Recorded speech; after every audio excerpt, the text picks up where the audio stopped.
Institucional, mi estimada Diana. Para la gente que no te conoce y que nos está haciendo el enorme favor de escucharnos, ¿quién es Diana? Bueno, mira, Diana es una mujer que tiene un hijo, que fue madre adolescente, que entró al mundo de la sexualidad precisamente por eso, porque tenía yo 15 años y no sabía que estaba embarazada. Y dije, ¿cómo? Si nada más fue la puntita. Bueno, mi puntita está a punto de cumplir 34 años. Sí, justo. En un mes más cumple 34 años mi puntita. Entonces a mí me cuestionaba mucho, por ejemplo, la primera vez que yo menstrué no sabía lo que me estaba pasando.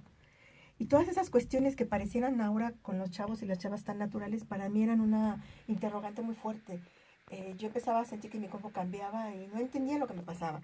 Ya que fui madre, ya que me hice mujer, yo seguía sin entender qué tenía que ver conmigo el placer, qué tenía que ver conmigo la maternidad.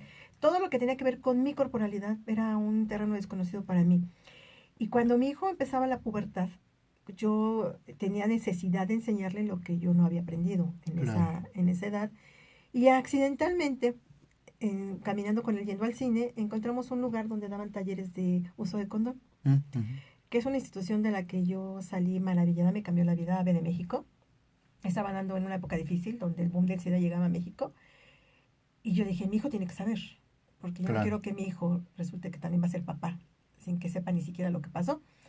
Y me meto a que mi hijo tome el taller, y mientras mi hijo está tomando el taller de uso de condón a los 11 años, me acerco con la gente de AVE de México y les digo, ¿ustedes qué hacen? Porque esto en ninguna parte lo había yo visto, jamás en la vida. Te estoy hablando de principios de los 90, era complicadísimo Sí, claro. hablar de temas de sexualidad, hablar de VIH, de SIDA. Y me dicen, ¿saben que nosotros tenemos un diplomado? Y después vamos a empezar a trabajar con mucha gente que vive con VIH. Y no era lo mío, no era lo mío. Yo era una ama de casa tradicional, con un rol de género tradicional, con toda esta situación cultural que me tenía en mi casa y sin pensar en sexo ni en erotismo.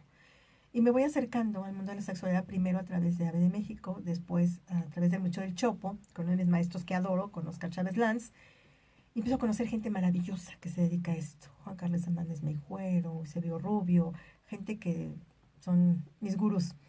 Y me empiezo a dar cuenta que la sexualidad no tiene solamente que ver con la genitalidad y que hay cosas que yo desconocía. Entonces me acerco a eso por mí, para mí, y me cambia la vida, me deconstruyo, me Claro. masturbo por primera vez y me maravillo. Dije, wow, ¿dónde estaba yo? ¿Dónde estaba mi placer? ¿Dónde estaba mi mente? ¿Dónde estaban mis creencias? ¿Dónde estaba mi aprendizaje? No existía. Claro. Y volví a caminar de cero. Ahora, con una sexualidad plena, reconocida, valorada y descubrida, porque me descubrí como una mujer sexual, como una mujer que debería de platicarles a otras mujeres que al igual que yo vivían en una ignorancia de este rollo de la poca pedagogía sexual, Claro. que a las mujeres nos limita muchísimo, no conocernos, no saber. Entonces, Diana es una mujer que ha llegado por la vida encontrando cosas maravillosas, descubriendo que a través del aprendizaje y del conocimiento te das cuenta que no sabes nada.